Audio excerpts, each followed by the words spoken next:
Good morning, everybody. We're back, and we are live. And again, for our very patient and loyal followers of this show, this is two shows that we've been back live, and I think it's going to be a lot more. And Nancy and I are feeling pretty good, and we think we'll be coming in every Saturday. Don't hold me to that, but I think we will. We were talking in the studio before the live switch got thrown, and we're on live radio and YouTube and Facebook and streaming all over the world. But this day is probably one of the most challenging days for car buyers and car leasers and car repairers. I've said that a lot of times before, but it just seems like things are getting more and more challenging for the consumer. And if you're in the financial markets, you know what I'm talking about. The stock market is, I don't know if the proper word is crashed. This is not 1929, but I've been around, and I've been in the stock market to some degree for a lot of years, and this is as bad as I've seen it. It's bad probably isn't the proper word. It's confusion, and there's nothing worse on a market than not knowing. In the stock market, a lack of knowledge is what causes most of the destruction. And when you're buying products, cars, and that's why we're here, Earl Store on Cars. When you're buying or leasing cars, your enemy is lack of knowledge. Lack of knowledge goes hand in hand with confusion, and that's where we are now. I'm confused. I hope you're confused. I don't mean that in a bad way, but if you think you're not confused, you're going to be fair game for the car dealers. By the way, the car dealers are confused. The manufacturers are confused. And a week ago, we were all confused anyway, but now with the crash in the market, with these tariffs that surprise everybody, no one had any thought that they would be as high as they are, and nobody in the world thought that the retaliation would be so high. So we've got tariff wars going on, and of course one of the biggest tickets products we buy are cars. So the tariffs on cars are huge, and even worse than huge, they might get bigger. They might go away. They might come down somewhere in the middle. It all depends on what the world does and what the American voter does. We've got a president for another 4 years now, so he's there, and whatever he does is going to influence what you do and what we do on this show. Some of the smartest financial people that I know, and this is, I watch a lot of CNBC. That's a financial network, and they've got a lot of smart guys on there. But in a situation like this, sometimes, counterintuitively, the best thing to do is do nothing. And the smartest people I know, when they were talking about stocks and bonds, they're saying, don't buy any stocks, don't sell any stocks, wait. And when you wait, then things usually calm down. At least you have more knowledge. So I'll start this show out by saying my feeling, and I might change my mind based on the input we get. And the input we get on this show is very unusual. It's very, very well thought out. We have some very intelligent people out there in the audience. And so before I go on any further, let me give you the ways that you can call us. We kind of like to know what to do too. I don't know. As a car dealer for half a century, I don't really know how to advise you right now. My gut says don't do anything. Our number that you can call us on for the next 2 hours, we're on from 8 a.m. to 10 a.m. Eastern Standard Time. We're in South Florida. We're on the True Oldies channel, and the number you can reach us on is 877-960-9960. That's 877-960-9960. Nancy Stewart, my co-host, she's monitoring her laptop computer now. We have a man in the control room. And so when that call goes through on this phone, 877-960-9960, we get to it ASAP. If Rick Kearney is talking, or I'm talking, or Nancy's talking, we stop talking and we take your call. Really, your calls make the show. This isn't a compliment where we're patting you on the back to make you feel well. If you have listened to the show, you know what I'm talking about. We get information from people that we didn't even know, even with ChatGPT or Google. We got some folks out there that really stay on top of things. So we hope you're listening or watching now, and we hope our gurus out there are commenting, and because we really need some material. Usually we're the word, I mean, cumulatively, the people in this room have been in the car business a long time, and we know a lot about cars. But when you put together the thousands and thousands of folks that listen and watch the show, and you take the people that are very well informed, I think you're a little bit ahead of us in brain power. So please give us a call at 877-960-9960. You will get priority. If you're not a talker and you're a texter, we got a text number, and that's 772-497-6530. That's text number is 772-497-6530. Nancy is waving a couple of papers. She brought today's New York Times and today's Wall Street Journal in as an example of the financial market headlines are, help. Exactly. We don't know what to do, and so you're going to be a trendsetter if you communicate with us on the show.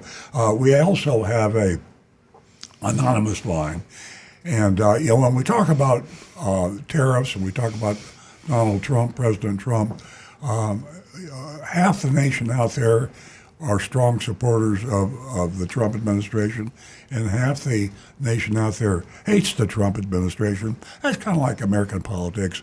I mean, we make a big deal out of it this time. And previous elections, if you think back far enough, whether you call it, if you talk about Truman and Dewey, I mean, a lot of people have never heard of Truman and Dewey, but I do. And it's always been that way. It's America.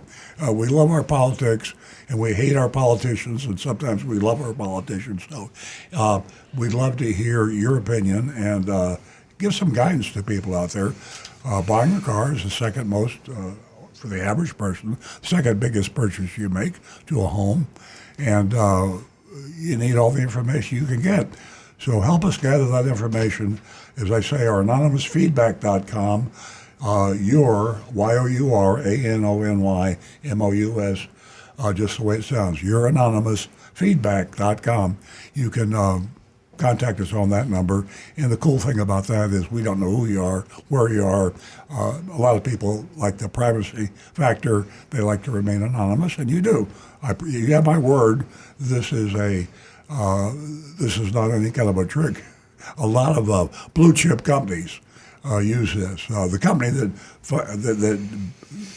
conceived this whole anonymous feedback is Incognito.com. You can check us out on Incognito. Incognito is spelled with N-E-A-T. N-E-A-T-O, not the way it's the other Incognito is spelled, but Incognito.com.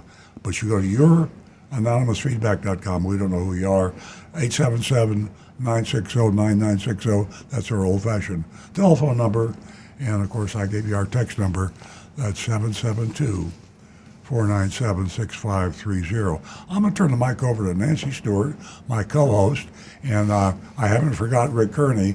Rick and I were talking before the show started, and I said, we're going to need your help because I think people are going to not want to buy a car. And if you're not going to buy a car, used or new, you got to take care of the car you got. This guy, Rick Kearney, knows more about repairing or maintaining a car than anybody I know.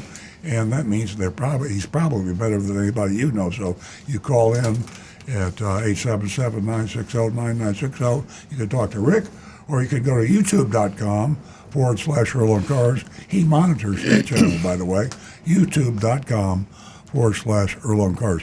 Nancy, what's going on?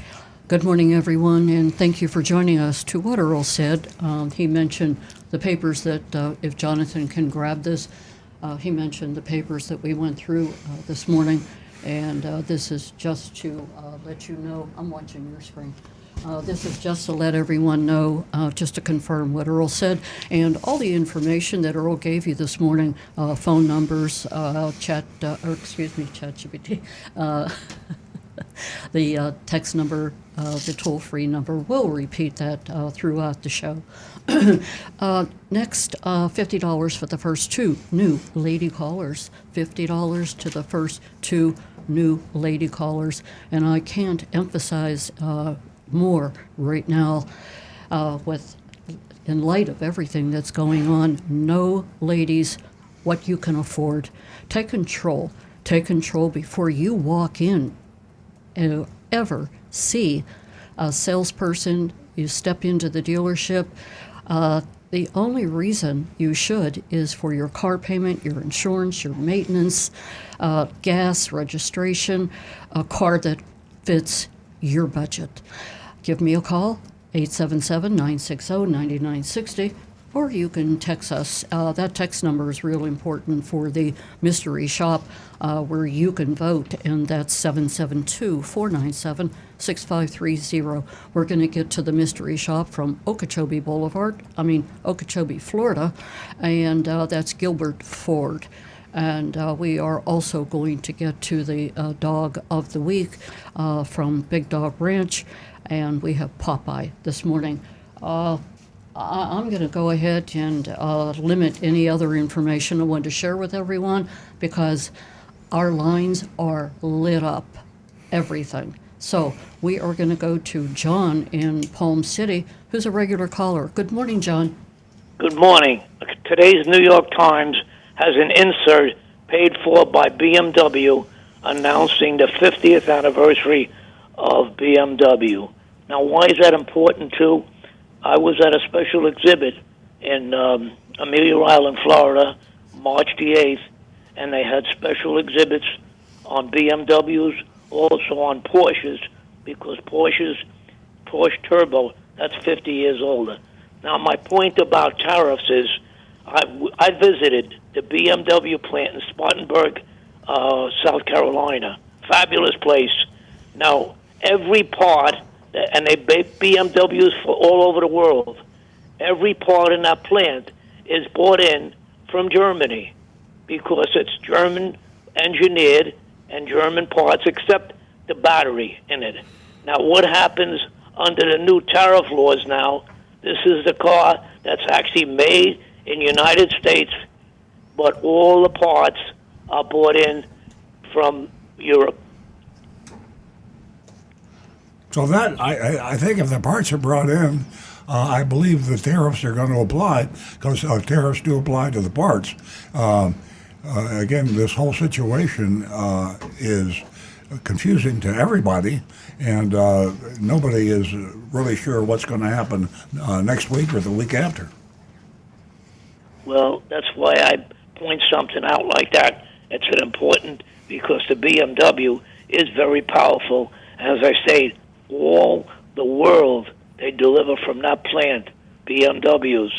So, I mean, the way it stands now, it could be wind up closing down because these parts have to come from Europe. You know, Rick has a comment on that, John. What do you say, Rick? Yeah, I'm a little confused because Bayerish Motorworks, which is BMW, actually Google says that they're 109 years old as of March 7th.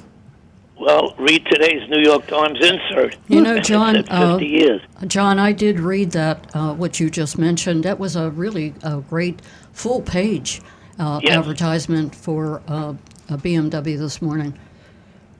Well, I think the point isn't how long they've been here. The point is that it's a confusing situation.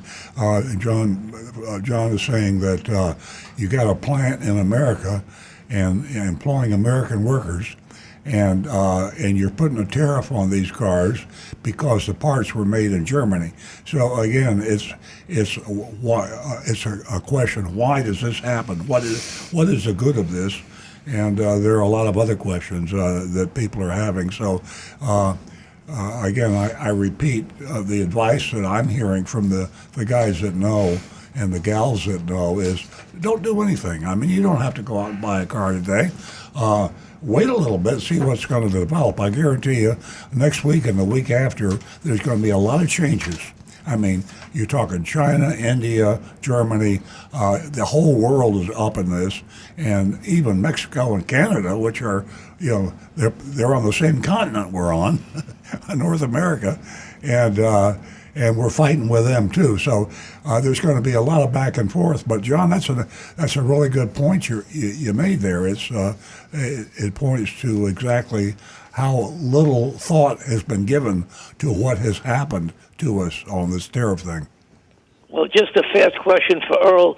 Do you think now Mercedes-Benz and Kia and all of them, if they have these cars in stock now, do you think some of these dealers are already going to take advantage and raise their prices automatically on what they have? I think you're absolutely right. I think the threat. See, we have a multiple threat now. Now we have a tariff threat and a inconsistent policy threat, taxes, whatever you want to call it. But we also have the car dealers who are going to use this to their best advantage.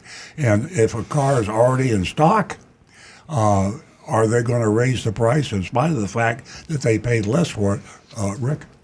On YouTube channel here, Negan, he's out in Arizona. He says, the games have started. I'm no longer looking at the Ford Raptor R. I'm watching the Explorer ST all-wheel drive. He says, day before the tariffs, it was $2,500 under the MSRP was the price he saw online, apparently. And the very next day that Ford announced the employee pricing, it was $2,500 over MSRP. Yeah, so 5,000 jump in a day or two. So as I said, we don't just have to fear the tariffs. We have to figure how the dealers are going to use that to their advantage. Yeah. And you have to be sure when you go into a car dealership today, if you're looking at a new vehicle, you have to be sure exactly how the tariffs affected that car. Now, the tariffs may be applied to that year, make, and model, but the car came in before the tariff law went into effect. Very complicated, and again, my advice at this stage, unless I get somebody that changes my mind this morning, don't buy a car. You might think I'm lost my mind because I'm a car dealer, but I'm saying right now, I wouldn't buy a new car or lease a new car. If I had to have transportation, I'd buy a used car. No, that was my question. Thank you.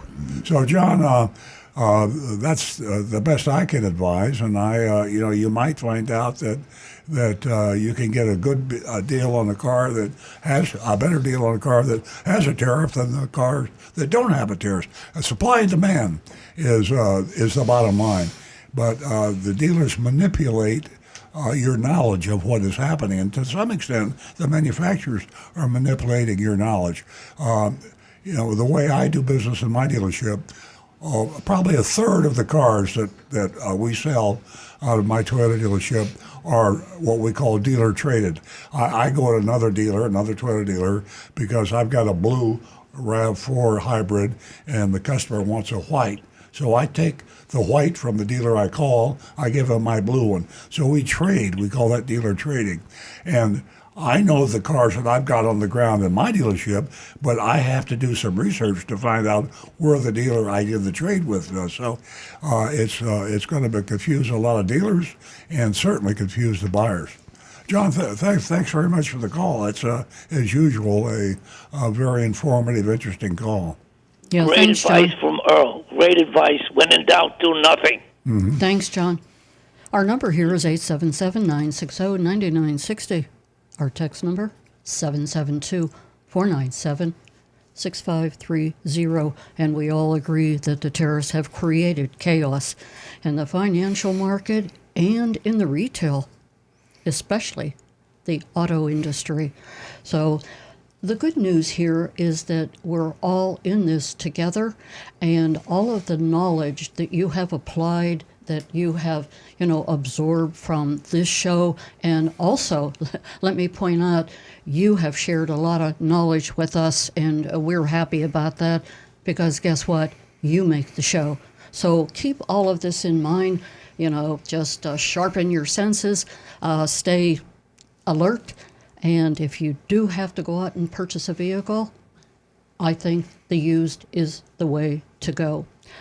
We are going to get to some of these callers, and Carol, please give me a call back. You're a first-time caller. You were on hold for quite some time. Evan is calling us from Coconut Creek. She called last week. Good morning. Good morning. Are you out there? Is that Ellen? Evan? Evan. Evan. Good morning. Hi. Hi. Hi, Nancy, Earl, Rick. Hi. I called last week. This is Evan, and my question was lease or buy, and we talked about that. I just wanted to give you guys an update that I went to the dealer I was supposed to go to with my entourage, who are more knowledgeable than me, and we ended up walking out, and we went up to Earl Stewart Toyota in North Lake, and I bought a car. Oh, bless There your was heart. no negotiation. The hardest negotiation was the color. And I'm glad I got in before the tariffs. So today I'm going to pick up my car. Oh, congratulations. Sounds That's like cool. What model did you get? I got the Toyota, obviously, the Corolla Cross. Oh, a great car. yeah, they're So I'm awesome. looking forward to that. Yeah, they've really done a lot of improvements. Great car. Evan, I can't thank you enough for calling back and sharing your experience. And go ahead. Not a problem. I just wanted to thank you guys. I enjoy your show. Ivan, we appreciate you so much. And, as Earl says, we're not trying to be a commercial here, but we just love the idea that you got a decent deal and that you're happy. That's all that matters. That's the important part of all this. We'll talk to you soon.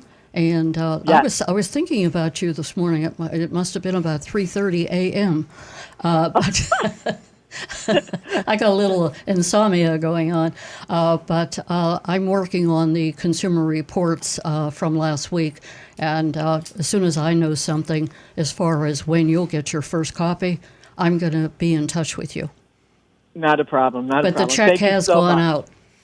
Have a great You guys weekend. have a great weekend. Thank you. Okay, we're going to go to. I hope everybody calls back. I see where the calls are dropping, and there's so much we have to get to. So we're you can hear me. I'm just moving quick as I can. We're going to go to Bob in Lake Park. Hi, Bob. Welcome to the show. Good morning. Good morning. How is everybody today? Fantastic. Good. I have a product I'd like to recommend. Okay. I have a question for Rick. The product is I used it on my car. I don't have a garage, and the car's been sitting out for 10 years, my Mustang. And there's been some fading on the trim parts. The black trim fades. And I wash and wax my car 4 times a year myself, and I put the Armor All on the trim parts, but it doesn't hold up. It looks good for a couple days and then fades. But I bought this product. It's a Cerakote ceramic trim coat restoration kit, and I put it on there, and I've had it on for about 6 weeks, and it looks fabulous. Bob, will you spell that for us so the listeners can write that down? Yes, it's Cerakote. Uh-huh. Ceraaaoce. It's Cerakote. Oh, Cerakote. Okay. Cerakote. Cerakote. Yeah. Yeah, I've Trim coat. It's a ceramic trim coat restoration kit, and it's wonderful. I mean, I used it even on some of the other trim pieces up by the windshield and on the sides of the windows, and it brought everything back, brought all the color back, and so far it's been holding up pretty good. And the car is outside. I don't have a garage, so it gets the sun. And I think it's, I don't know how long it's going to last, but it seems to be a terrific product. And I just thought I would tell your listeners that, if they're going to keep their car now because everything's going crazy anyway, that they may want to try to use this on there. It'll bring back the luster of the faded parts, especially the black. Anything that's black fades. Yeah. Yeah, those black trim pieces, they're plastic. And you don't want to put any sort of a wax on there because car wax gives it you can't get it back off. It's horrible trying to clean it off. Cerakote and McGuire's, I think it is, has their back to black for those black trim pieces. But Cerakote, I think, has actually got a little better quality rating. Yeah, I think from it has folks I've talked to. I think it has better chemically bonding with your with the vehicle's. It's protective incredibly layer. water repellent. Yeah. So when you go to wash your car next time, you're going to see the water just literally fall off of that plastic. And it bonds with the factory paint. Well, it's because it's that matte black plastic, like the mud flaps and the other trim pieces like that.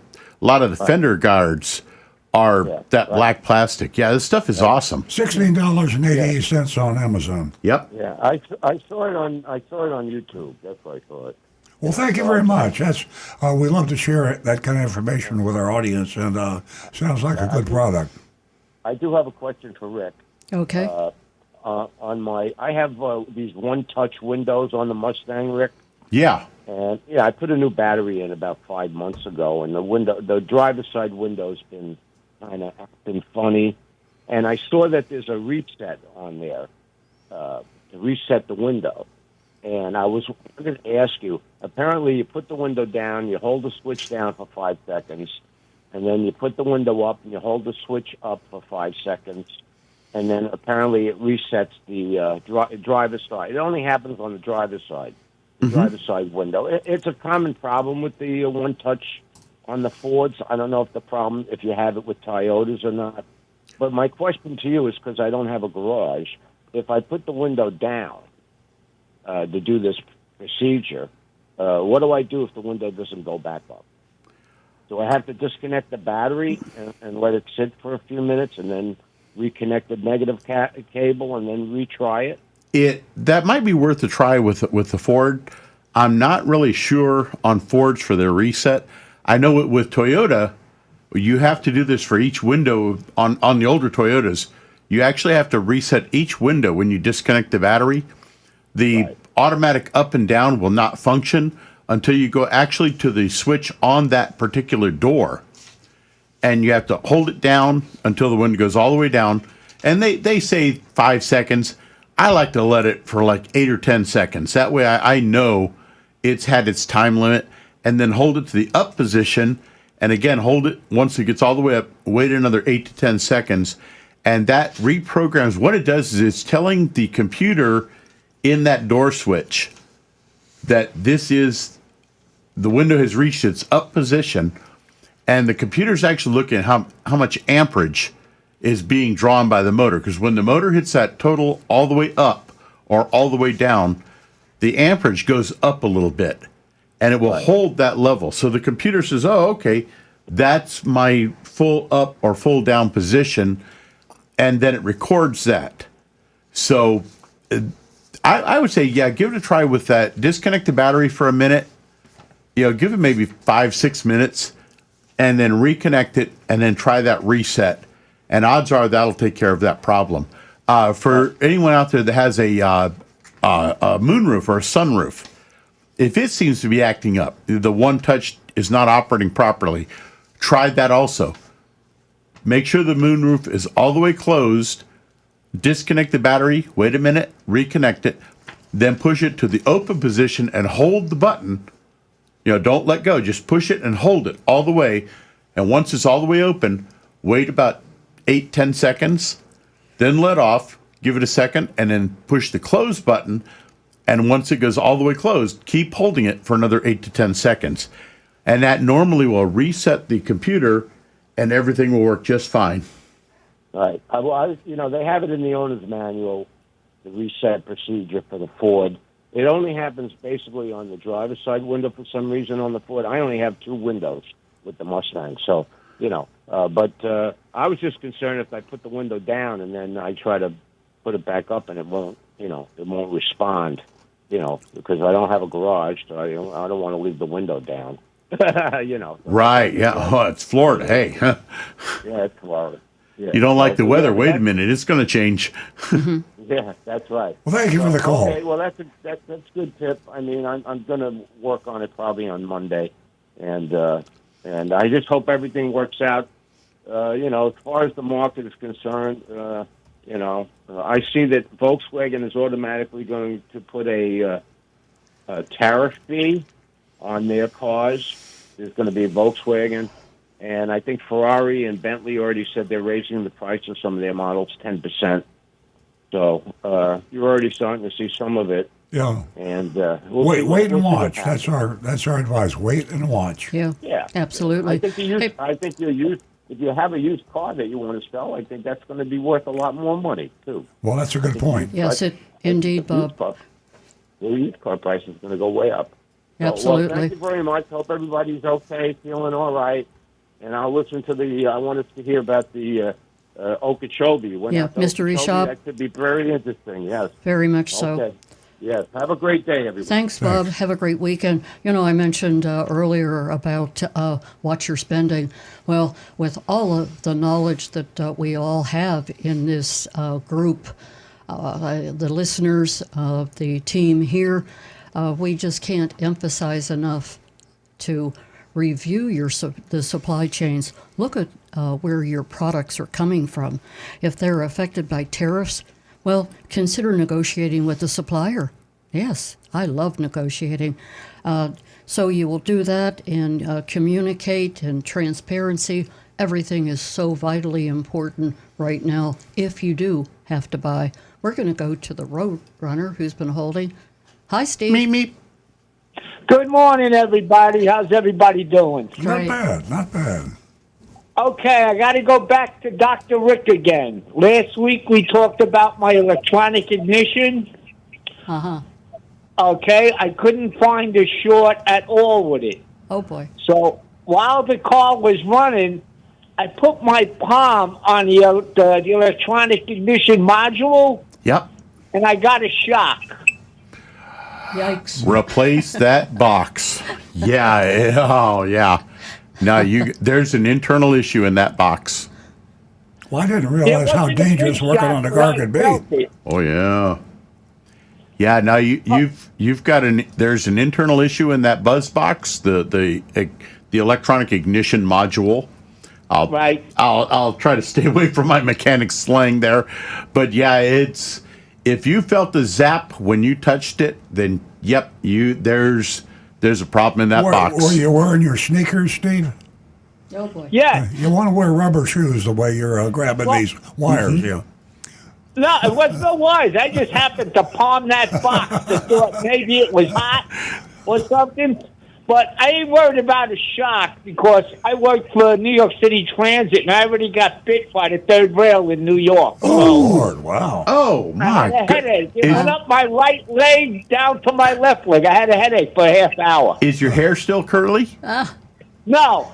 Well, then again, grass don't grow on a busy street. You know that. I hear you, brother. I hear you.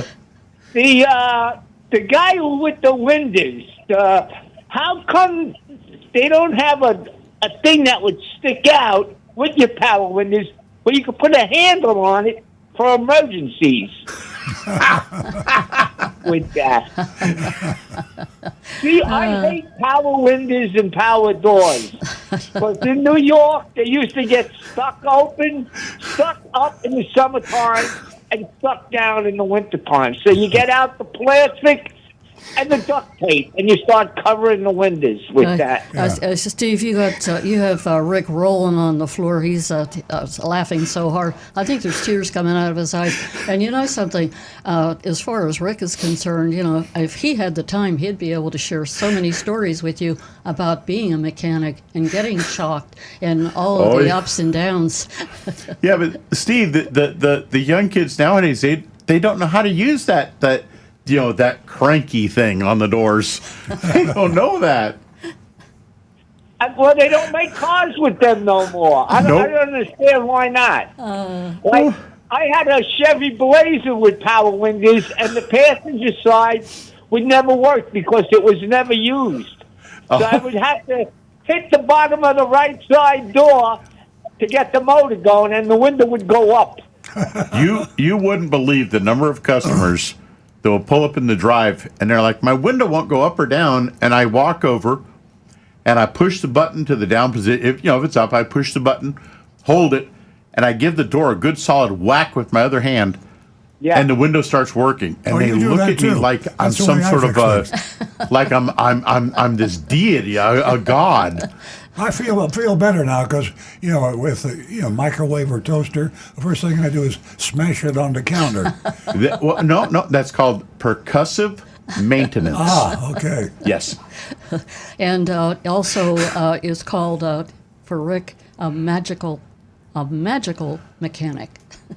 The magic touch. And he has the Midas touch. Okay. Okay, Steve. Love you, Steve. Thank you. One more? Sure, why not? Go ahead. What do you got? What do you want to tell me? Okay, let's see. When's the last time you did a good old-fashioned burnout in your Roadrunner? I don't do that no more. Cop got you? Okay. I'm too old to go to jail. I don't want to do that. I hear you, my friend. I hear you. I had drum brakes on that car. Yeah. You could just show them Rick told you to do it. Yeah, From the top, Rick from Earl Stewart's to do a burnout. Hey. Well, you got to exercise it sometimes. I mean, you kind of got to give it a chance to shall we say, work out the kinks a little. Make sure she gets up to exercise, right? Yeah. Well, I'm still working out my kinks in my body. There you go. That's what I was thinking, Steve. Steve, right. It's always a pleasure. All right, everybody have a good, safe day. Stay too, healthy, Rick. stay happy. Thank You very too, much. Steve. Thanks, Thank Steve. you. Give us a call again, 877-960-9960. Or you can text us at 772-497-6530. Don't forget your anonymous feedback. And we are going to go to Bruce, who has been holding patiently from Palm Beach Gardens. Good morning, Bruce. Good morning. Good morning. I have a question, I believe, I think it's Rick. It's a cosmetic problem. I got a 2016 Kia Optima, and I have a crack on top of the dash. What can I do about that? Unfortunately, if that plastic dash has started to crack, I've tried a lot of different products to try to repair those. And unfortunately, the only real solution is you got to replace that safety pad on the dash. And it's huge expensive, and it's really to live with the crack because it's big money. It's not going to help you in any real manner for the value of the car. Even when you go to trade it in, they're not really going to deduct much off of the value of the car for that little bitty crack, especially on an 8 or 9 year old car. Bruce, if the car, I'd ignore it. Bruce, if the car wasn't older, your car is almost 10 years old, but cracking dashes is fairly common.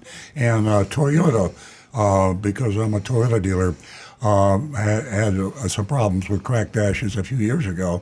And I was trying to get Toyota to help my customers correct this with some sort of a warranty or some sort of goodwill discount or some kind of help, because it just wasn't right that you have a 3 or 4 year old car with a big crack or dash. In fact, these dashes were actually melting in the hot Florida sun. The way I got their attention, finally, and I actually single-handedly caused a national recall, I believe, is because I said this is a safety issue.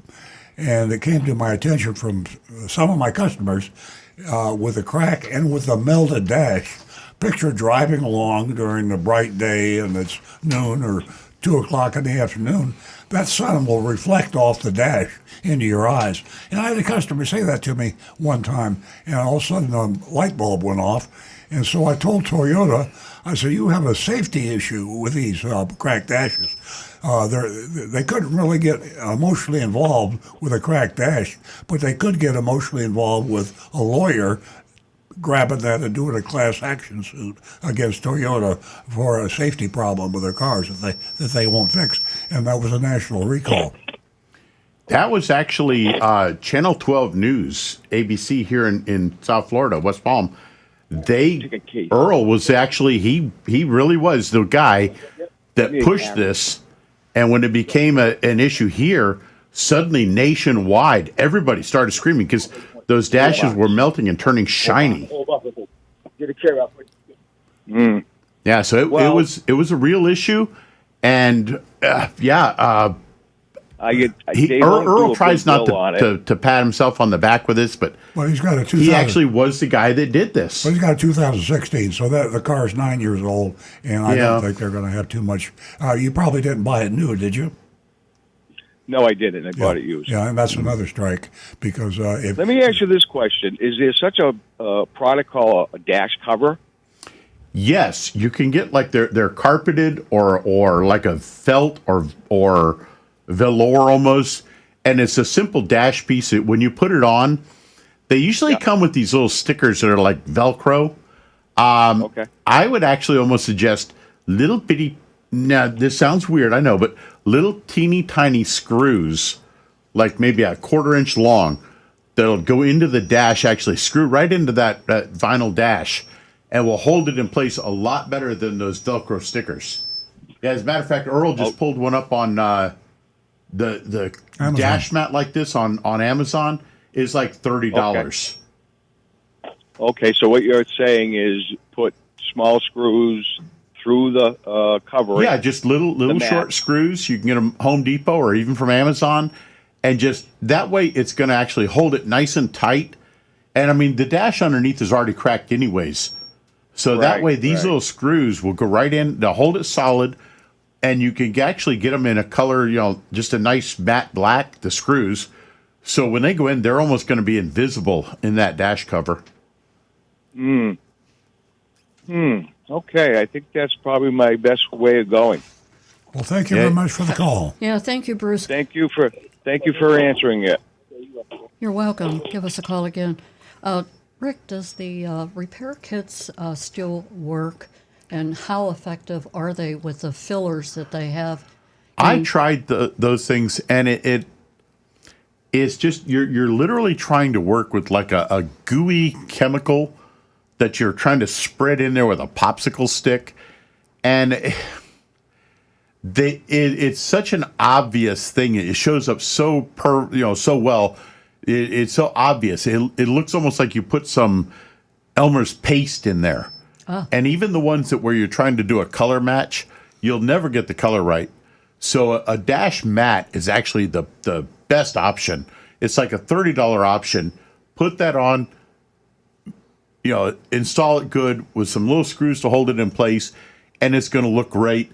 And you're not going to get that shiny sun reflecting in your eyes effect. Absolutely. So that's really the best way to go. And you just heard what Rick said, so you might want to invest in the vinyl dash covers or the dash mats. It's a great investment to protect your vehicle. It really is. Yeah. Yep. 877-960-9960, or you can text us at 772-497-6530. And don't go anywhere. Stay right with us because we've got an exciting show going on right now. We're going to go to Howard in Jupiter. Good morning, Howard. Steve, I'll be right with you. Good morning. Good Hope morning. you all. Yes, as far as the dash cover is concerned, I lived in Phoenix for 1 year, and every other car had a dash cover because the humidity. There's no humidity there, and the dashes were cracking. So the dash cover does the trick, but you got to do it. You can't wait 2-3 years before having a crack. So, by the way, you can buy if you have a Toyota. Earl Stewart sells it. He sells the dash covers, and they're not that expensive. Okay, so here's my question: what is the cruising speed for my Toyota 4-cylinder 2017 4-cylinder? In other words, the speed at which I get the best gas mileage. Someone told me it's 45 miles per hour. Another told me it's 65 miles per hour. Do you know anything about that? That actually is going to become it's more of a personal preference type thing. If you're comfortable, what you're really looking to do is get to a happy median speed where the car feels comfortable, and you want to just kind of feather the gas pedal until the RPMs are at their lowest amount, because that's the lowest engine speed, which means the lowest amount of fuel being used. But some cars, it's going to depend on the car. Each one's a little bit different. Some of them are going to be closer to 65, 70. Some are going to be down around 55 to 60. And it's going to depend on the car. Okay, I got it. So what about my Camry? Do you have any idea what the 4-cylinder 2017? I was figuring 50 miles an hour would be my best speed that would get the best gas mileage. Yeah, that actually sounds about right. Yeah. Okay. That's my only question. And you guys have a good day. Doing a great job. Thanks, Thank you, Howard. Thanks, Have Howard. a great weekend. We're going to go to Steve in Brooklyn. Good morning, Steve. Yeah, hi. Good morning, guys. How are you? Very Hi, good. Steve. I'm Steve from the 51st State of the Union, Brooklyn, New York. Oh, we love hearing from you. Okay, well, I enjoyed the fellow there that was talking about getting shocked because it sounded like he was from New York, definitely. Exactly. What can we Okay, do for you, Steve? I have an older car. I listen to you. We don't have a show like you in New York. We're now in Florida, and I enjoy it immensely.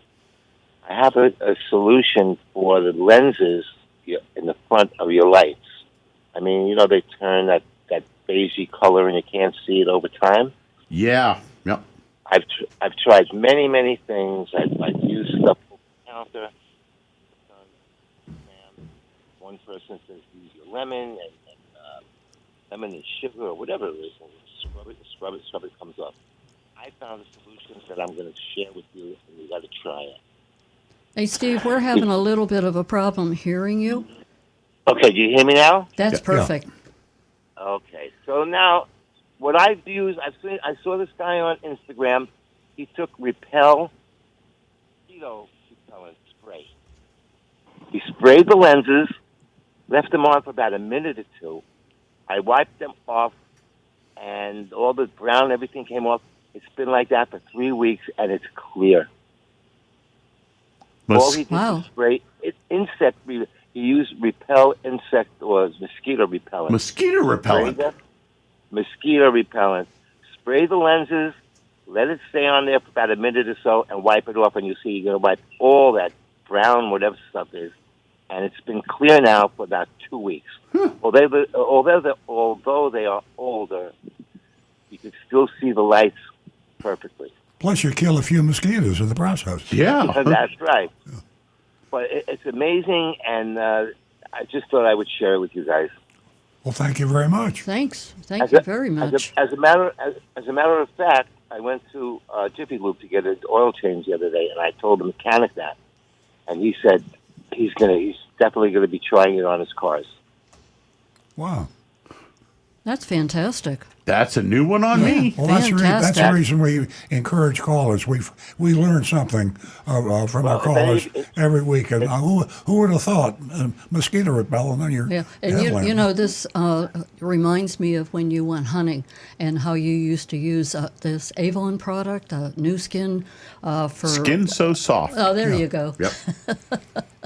Rick knows all about it. I was a Boy Scout and I used it for many years for Did you? mosquito repellent. Yeah, it's just amazing. Great stuff. What happens Well, when if any of your callers do try it, please let them call back and let me know because I listen every week.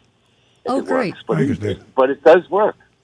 Now, I will throw in my own personal thing here about, oh man, it must be almost 5 years, 4.5, 5 years now.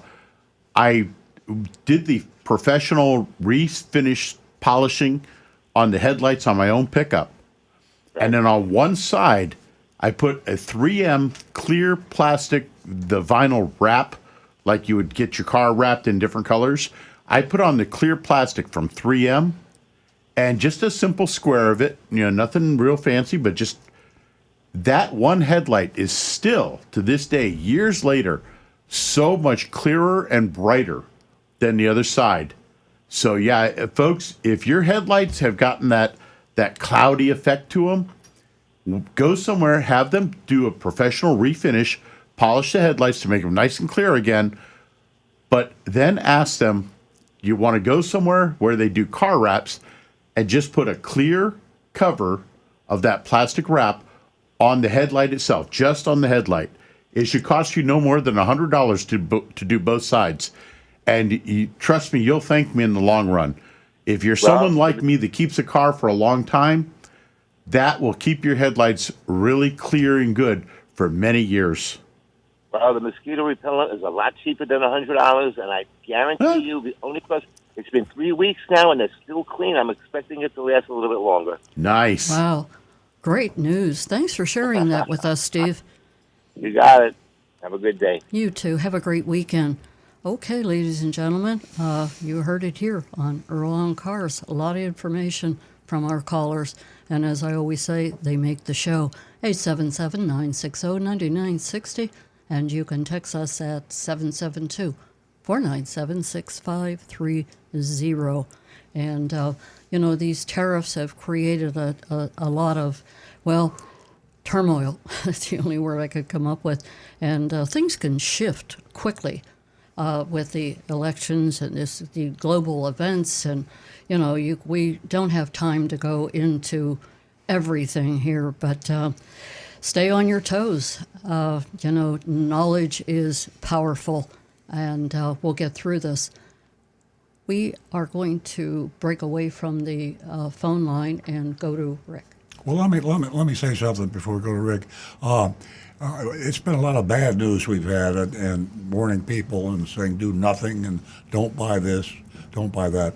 There is one bright side to this whole tariff mess, and that's if you're leasing a car now, you're going to find that your residual option to purchase when you lease your car, all lease contracts for automobiles give the person that leases the car, that's you, the option to buy the car at a fixed price, and that's called the purchase option price.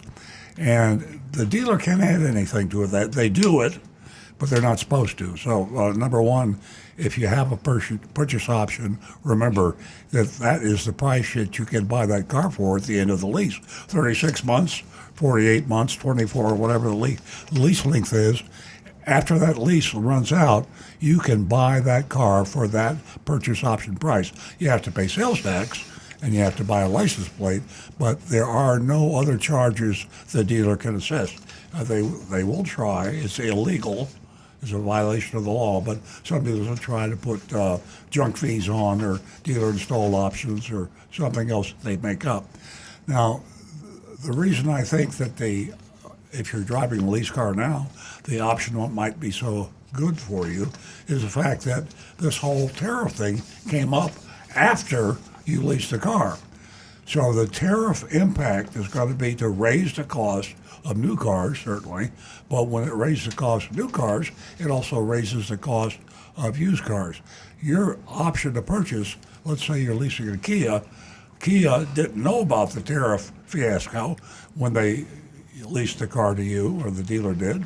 And so they put that purchase option price at a lower price. That could be worth a lot of money for you. You can save literally thousands of dollars. So you people leasing cars out there, keep an eye on the used car market and keep an eye on your purchase option price. Rick, your turn. Well, let's stick with Stu's tradition, and we're going to go right to Anne Marie's text message for his right off the bat here. Thank you, Anne Marie. She says, "Good morning. Toyota makes a lot of different vehicles, some of which are not sold in the U.S.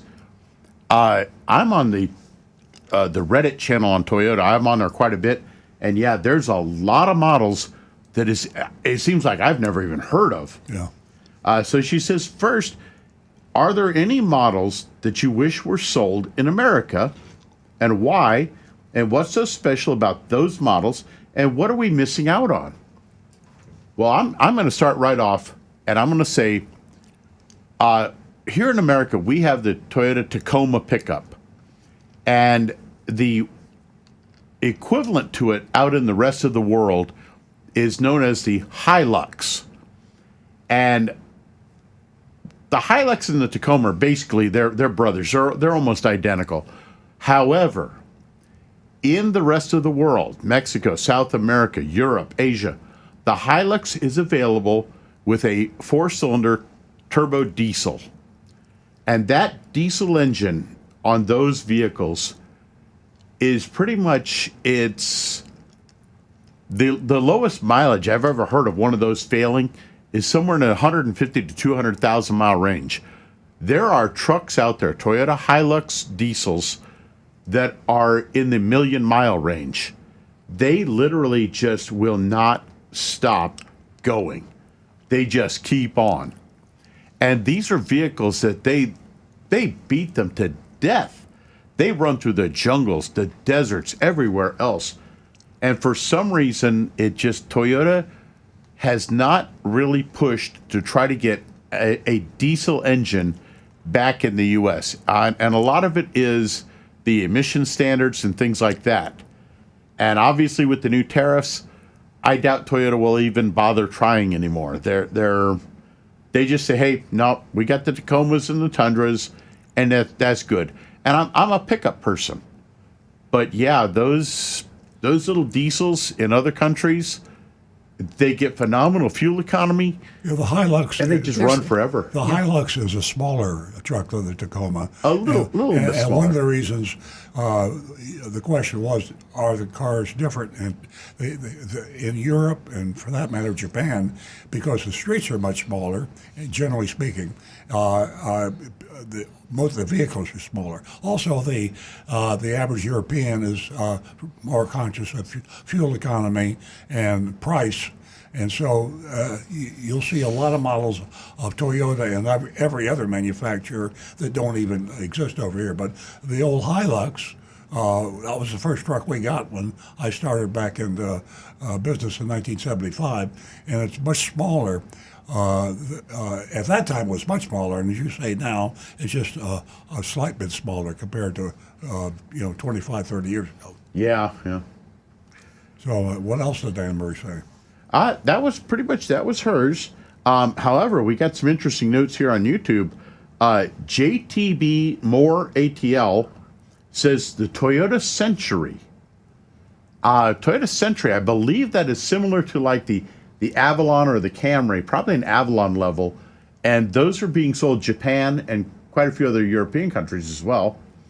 And Mark H says the EPA keeps us from getting lower-priced durable vehicles, and his recommendation: disband the California CARB board, which is the CARB is the EPA for California, their emissions systems, and he says they should be disbanded. However, Donovan says, Mark H., the CARB and the EPA rules are very different. CARB would let you get a small vehicle.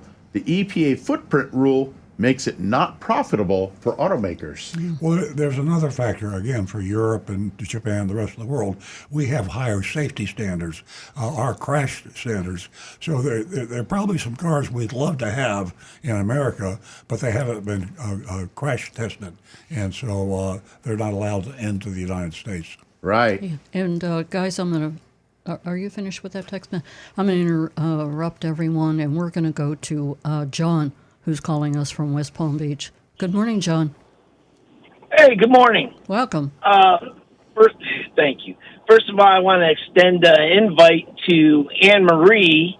If she's in the West Palm Beach area, we can get. I can set up with her with my son a ride in a Hilux. Cool. But it's not the diesel. But it's not the diesel. It's the 4-cylinder gas. Oh, how nice. And in right-hand drive, and he'll even let her drive it too. Oh, great. Hear that, But the Anne Marie? reason why. Wait a minute. Why does Anne Marie get the invitation and I don't? Yeah, what's up with that? I don't get to drive the right-hand drive Hilux? Wow. We can bring it by. We can bring it by. But you guys are under construction. It almost seems like you're downsizing because you're putting in the window tint wrap thing. But anyways, we'll bring it by. I'll bring it by. But the reason why I called is okay. So you talked about that diesel motor in that Toyota put out. But how does that compare? Because I used to read meters for FP&L back in the late 80s. Okay, a lot of us meter readers put lots and lots of miles on the cars because we had to drive. And this is down in the Cutler Ridge, Coral Gables area. We had to drive to on our routes. Yeah. We chose the small little Toyota pickups because of that R22 motor, which just seemed to go forever. What's your opinion on the R22 motors? Toyota has not made the 22R or the 22RE, which was the electronic ignition version that came about in the late 80s, early 90s. They have not made that engine for well over 30 years. And yet there are plenty of those engines still running today. Oh, yeah. People used to they would buy an old destroyed Toyota to get a 22R engine and put them in swamp buggies. They put that engine in everything. It was a simple 4-cylinder little engine that produced a reasonable amount of torque and a reasonable amount of horsepower, and it would last nearly forever. And it that was a fantastic engine. And it's still, yeah. Anyways, all right. Well, that's it for me. I stopped by the shop and saw that you guys were. I stopped by to see our used car guy, because we're in the market for a car, and he's helping us out. And and then to meet some of the guys that are doing transforming your window tint area and wrapping area. Yeah. They're actually working on body shop. It's going to be increasing the size of the body shop. Yes. Yeah, wait till you see that, John. So when it's finished, stop by. We will. I think we'll get a chance to come by because several of those guys are also into right-hand car drives like we are. Yes. Oh, yeah. Yeah. So, anyways. All right, very good. Have a great week. Thanks, John. Give us a call again. We are going to stay on the phones. We're going to go to Frank from Jupiter Farms. Morning, Frank. Well, good morning, Nancy and Earl and the rest of the gang. It's always a pleasure to hear your show on a Saturday morning, especially when it's live. Thank you so much. Not to worry. I sent something via your, what do you call that, the 772 number.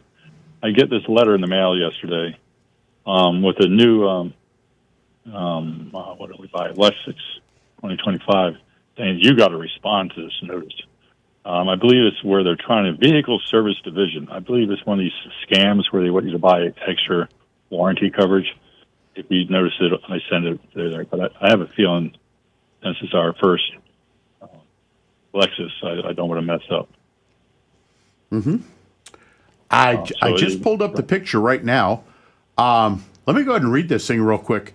It says, response to this notice requested to Frank in Jupiter on your 2025 Lexus.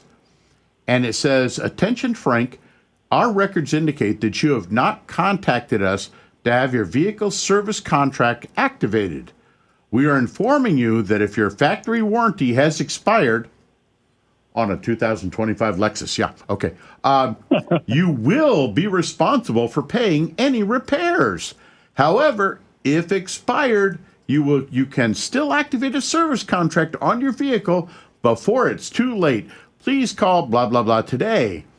And it's got a summary of terms, and it says approved and various dates on a little chart here, and it says to be determined. Oh boy, yeah, that's across the board. Oh it's, my gosh, TBD. Hey, Frank, do you have a fireplace at your house? This would be perfect for, fold it up real tight little thing and use it as tinder for the fireplace. That's about all it's worth. As soon as you said the fireplace, I thought of Kinder right away. There you go, buddy. There you go. The sad part about this, Nancy and I get the mailers too, and they shotgun these mailers out, and they are very deceptive. They're dishonest. They get away with it. I guess the government's got too many other things on their mind to protect consumers from. But it's a numbers game, and these mailers can come from Nigeria, from Brooklyn, from Alaska. I mean, anybody that's got a PC and a smartphone can generate these letters that go out. So supposing you send 1 million letters out, and you only get 2%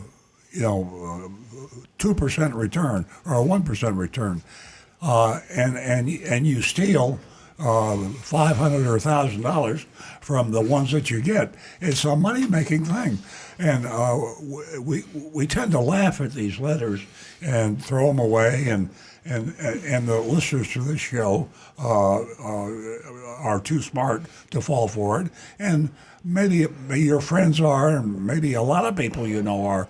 But if you watch the news, they usually have somebody that wasn't smart enough, and they make a big deal out of it. So unfortunately, we're preaching to the choir on this show. But the reason we like to do this is hopefully word will seep out to the victims, these people that are really, truly stolen from. And just as a kind of a PSA to everybody listening, one of the things my wife and I get are these text messages that says, and they come from a random phone number, and it says something along the lines of, you still owe a toll for having driven on the turnpike, whatever. And it puts it in very generic terms. A toll is owed from a road you drove on. And they make it sound so official. Most of us obviously realize it's a bunch of BS. It's bunko. It's garbage. And we simply delete it.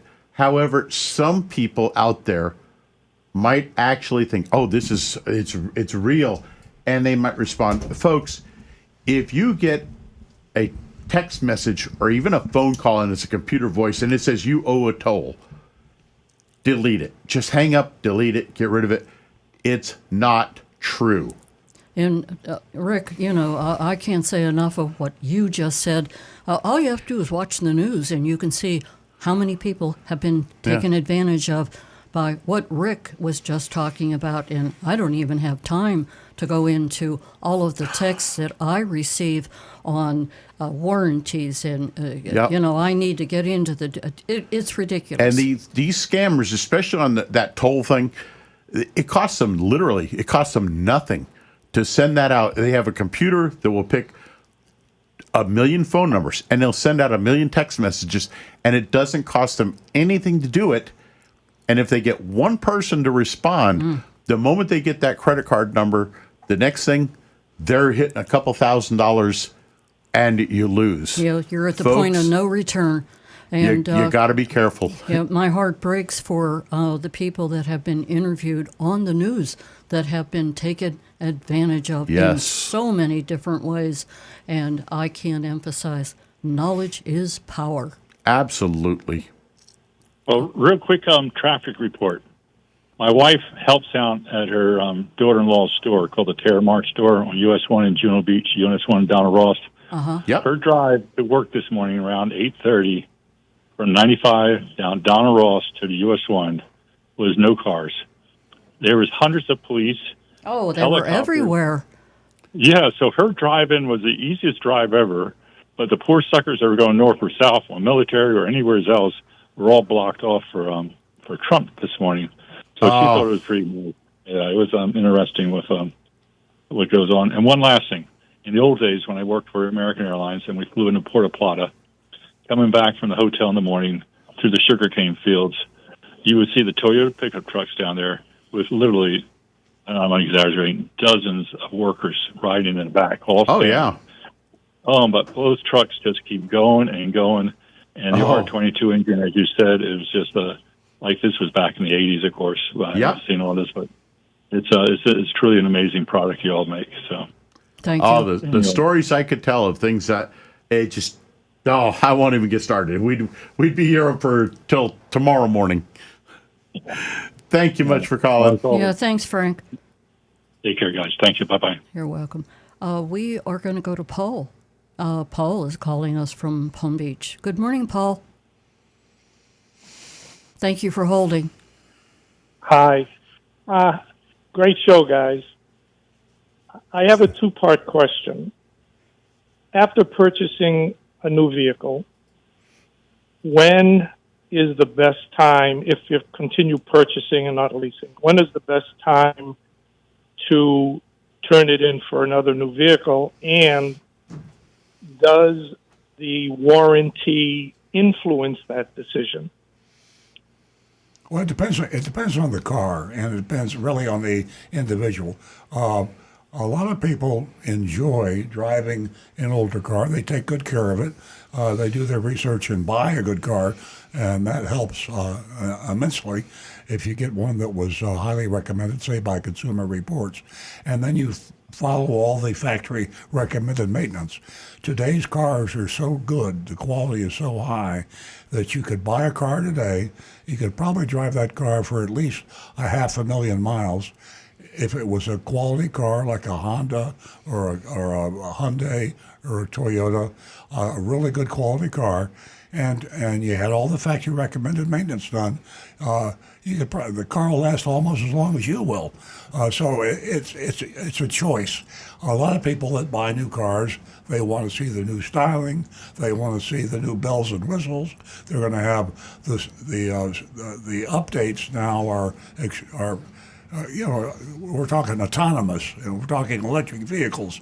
So a lot of people say, I'm going to trade in because I want an electric vehicle, or I want a hybrid. I don't have one. But if you just want transportation and you buy a quality car, you can probably drive it just about as long as you live. Okay, well, then that spawns another question. If you want a new car, what would that timeline be? If you want a new car, I would say you would drive it up to the end of the warranty, and that way you're absolutely assured of not having a repair. You got a quality car anyway, and you wait for that styling change that you want a new car. I mean, if you're going to get a new car, you probably want something better and different than the old car. So yeah, and that's the reason most people buy new cars anyway. If you want to be absolutely frugal and smart, buy a used car. New cars really don't make a lot of sense. If you can buy a high quality, low mileage, certified, still under factory warranty used car, it's a better buy than a new car. Yeah. One thought right now is, with the way things are right now with the tariffs and all that craziness, I'd be very, very careful about buying a new car in the next year.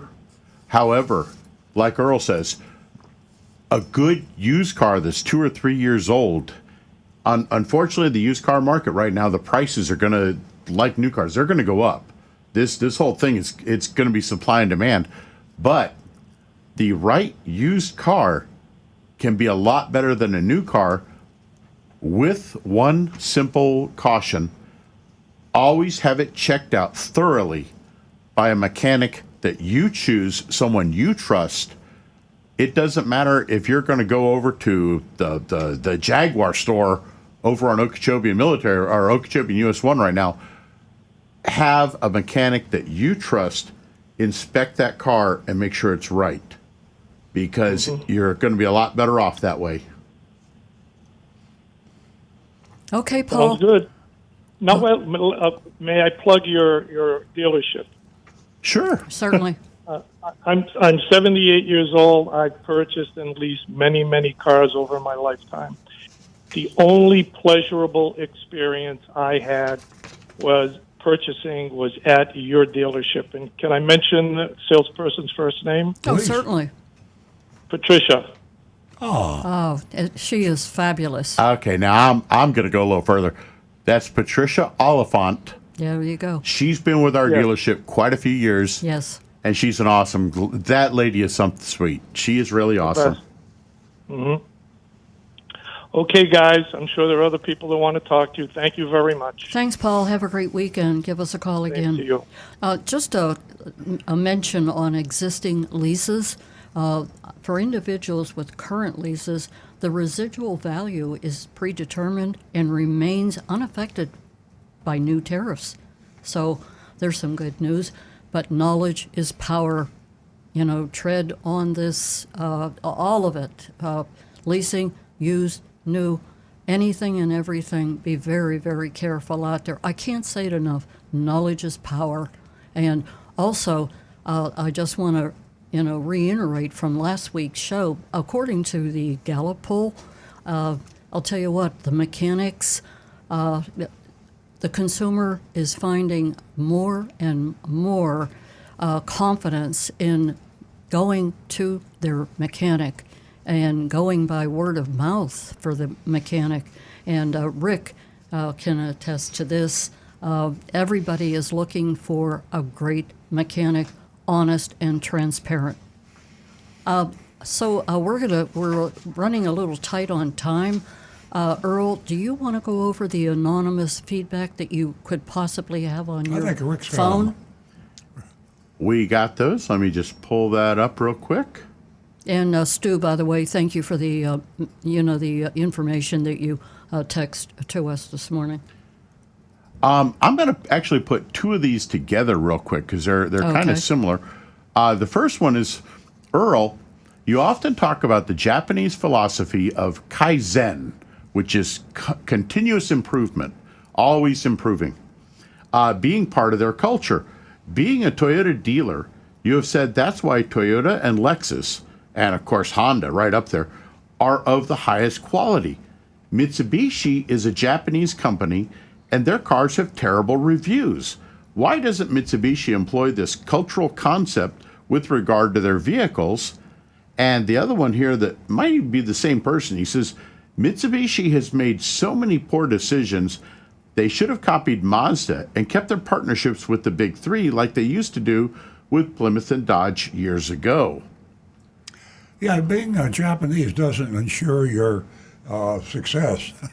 And the Japanese, by far and large, are doing a great job in the world economy. So with automobiles and everything else, I think one of Toyota's strong suits has been the fact that they're literally a family company. I mean, it's unusual, almost unheard of, to see a company the size of Toyota that is actually a family. The top guy in Toyota, for as long as I've been a dealer, has always been a family member, and so there are other people on the board of directors. They have had other involved in their company, but there's always, and by the way, when you say Toyota, it's Toyoda.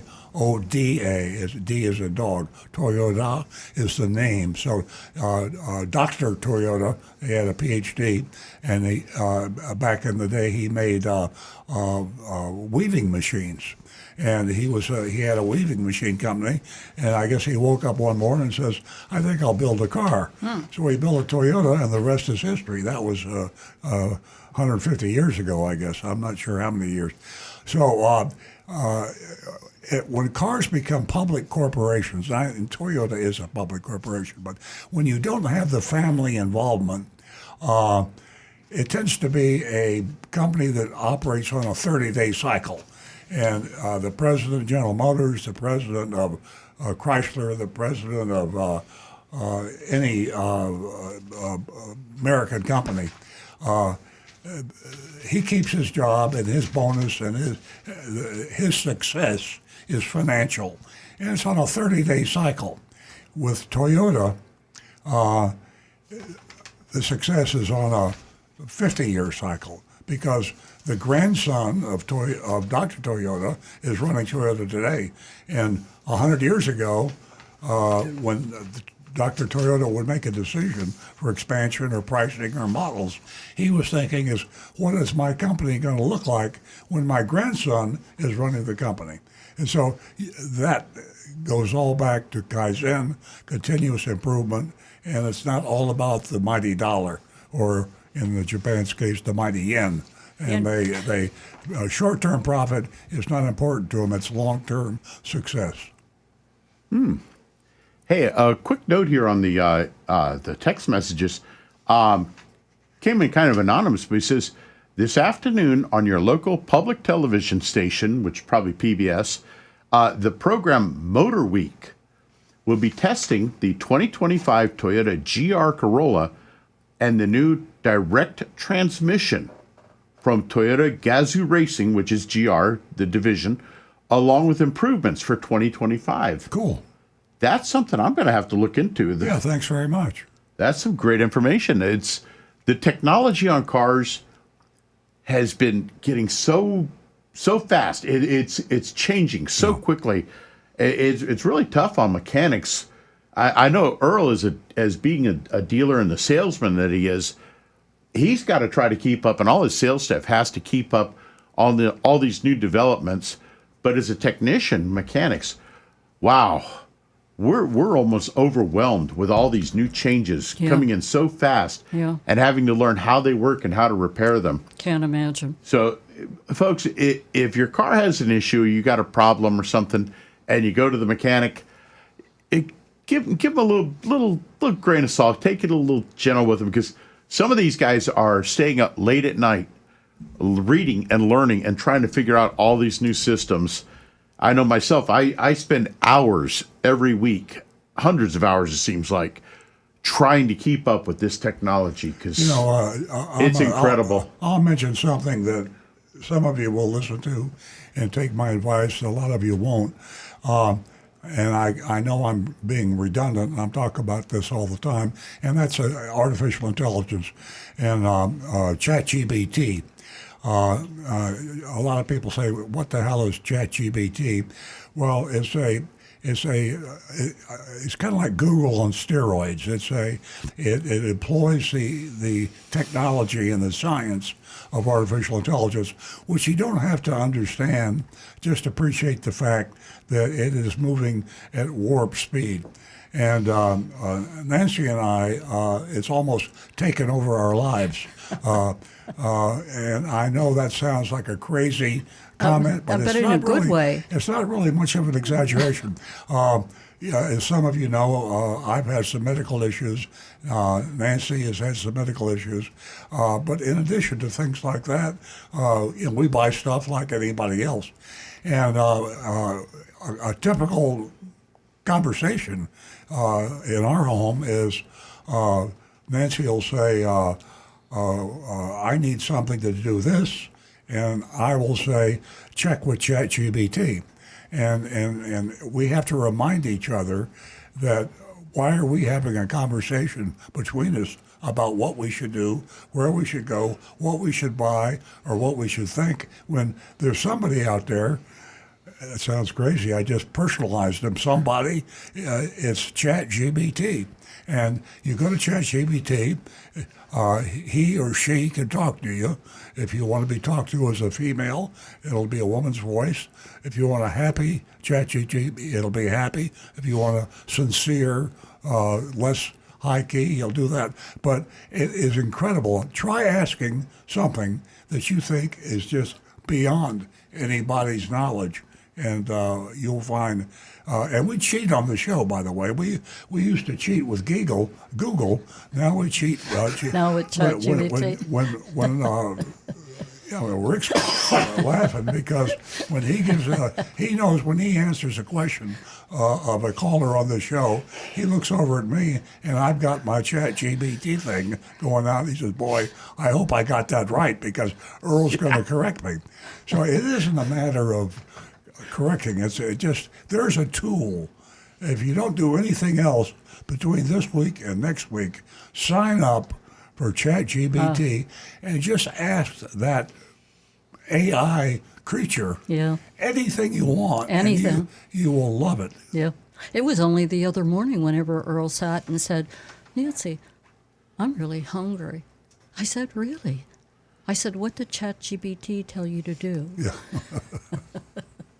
Okay. A little lighthearted here. We're going to go to Big Dog Ranch. You know that we have a Dog of the Week, and Big Dog Ranch, takes care of that via a text message and a little video. But let me tell you a little bit about, if you don't know by now, Big Dog Ranch Rescue. You can go to www.bdrr.org, and there is so much information there on dogs to be fostered, adopted, a lot of information. Also, you can fill out an application to adopt a dog ahead of time because they do an extensive background check. So you'll want to do that. And also, I want to remind everyone of Earl's book. And it's just been an amazing ride with Big Dog Ranch. And Earl's book is 1995, and that's Confessions of a Recovering Car Dealer. The reason I mention it, all proceeds go to Big Dog Ranch, and it couldn't go to a better place. Big Dog Ranch, they take care of so many different dogs out there, and they provide vaccines, and the list is endless. So go to bigdogranch.org and get more information. This morning, we are going to feature Popeye. And Popeye is a mixed breed and a male. He's comes in at about 63 pounds, and he's good on a leash. He doesn't do. I don't think he does well with other dogs, and he has a lot of energy. And let's take a look at the video. I work at Big Dog Ranch. This is Popeye. He walks great on a leash. He did lose his left eye, but he's very sweet. He loves pets and attention. He's just a great boy. He's a cutie pie. Aww. Isn't he? Okay, so there you have it. Popeye from Big Dog Ranch. And as I said, you can go to www.bigdogranchrescue.org. So take advantage of that. Yeah, there are a lot of organizations out there that are helping with the dog problems that we have. With the sad fact behind organizations like this is that they're needed, and the reason they're needed is that too many people will buy a dog and then just change their mind. Drop the dog off by the side of the road, or worse. And a lot of people change their minds or move. They move from a house to an apartment, and if they can't find someone to take care of the dog has no home. Mm-hmm. So, Americans are wonderful people, but we can also do some pretty cruel things from time to time. Very cruel. In the news, Earl, just last weekend, I brought it to your attention, all those puppies that were dropped off in that field. Heart-wrenching. Yeah. And the other shelters, and I have nothing bad to say about the other shelters besides Big Dog Ranch, but some of the other shelters, especially the public ones, cannot afford to keep dogs. And of course, you know what happens. They have a limit, and then they euthanize the dog, and that's very sad. I mean, it's just too many people think of their pets or their dogs as part of the family, and you're not going to euthanize your grandmother. We've got thousands and thousands of dogs are euthanized daily, and so Big Dog Ranch Rescue takes those dogs from all over the country and even outside the country, and they give them homes. So it's two things of why I push Big Dog Ranch Rescue to provide the home for a dog, and when you're listening, and the other is to save a dog is about ready to be euthanized, and there are other shelters that do this, but Big Dog Ranch has literally saved thousands and thousands of dogs from being euthanized. Yeah, and you got to hand it to Lori Simmons, who is the founder and one of the biggest financial supporters of Big Dog Ranch. She raises literally millions of dollars. Yeah. There are several Big Dog Ranches around the country. And if you live in South Florida and you haven't ever been to Big Dog Ranch, visit the home facility, and that's in Loxahatchee. And Loxahatchee is just west in Palm Beach County. And you go out there and spend the day, you will see the finest resort you've ever seen for dogs. Yeah. And they have hundreds and hundreds of dogs out there. I like Puppyland. Yeah, Puppyland, yeah. And just in case, folks, if you happen to be someone that has the opportunity, the ability, Big Dog is also looking for folks that can foster dogs, where you bring them to your home, you keep them there just for a while, a couple of months maybe, and that way you have the chance, you can really help out, and you get to have so many different puppies in your home. Yes. It's pretty awesome. Yeah, we have a few people in our neighborhood that are fostering dogs, and you know what the drawback is? You fall in love with them and you want to keep them all. That's exactly what happened. I know it. Hey, Rick, I think we have a couple minutes to go back to you and share anonymous feedback or YouTube, any text messages, whatever you have. We will quickly check for any new anonymous feedbacks here. And while Rick does that, I just want to remind everyone that the text number is 772-497-6530. I mention that because you'll need it to vote on the mystery shop. The mystery shop is from, I think it was Gilbert Ford in Okeechobee, Florida. What do you have for us, Rick? Well, there was an interesting discussion got started here on the YouTube channel about different car companies that have like a variety of interests. Like Honda makes so many different things: cars, trucks, motorcycles, boat motors, lawnmowers, generators. And Donovan brought up an interesting point here because Kim Appreciates Life, one of our YouTubers here, she says that she was looking at Honda generators. And Donovan brought up a really great point here. He says Honda doesn't actually make the actual gas motor that goes into those generators. They're made by a Chinese company called Jialing. It's Jialing. And he says, if you look around, do a little bit of research, you can find other generators that use the exact same motor, that exact same engine, and yet are much cheaper, but their quality is right up there with the Honda generator. So, folks, a lot of these things where you're going to pay for a name, do a little research. You might just find that really all you're doing is paying extra money for a name. Yeah. And you're not getting any more quality out of it. Yeah. Don't you think, though, at the at the end of the day, as far as Honda is concerned, their reputation speaks for itself. It does, and, yes. As far as those generators are concerned, if a consumer can't find it somewhere else, I'm just saying, their record, like I said, speaks for itself as far as reliability, efficiency. Across the board, it's a top choice. Yeah. Well, I will say my own personal opinion. I started with Toyota 30 years ago. I literally came out of trade school, out of tech school, North Tech, and I went to work for Earl 30 years ago. It's 30 years in a month now. And that was where I got my start turning wrenches professionally.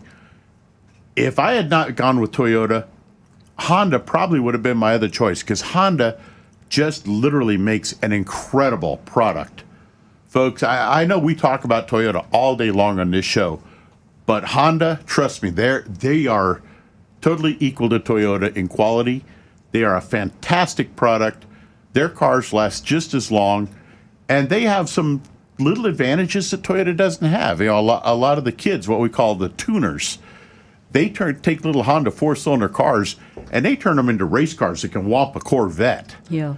I mean, these are some great vehicles.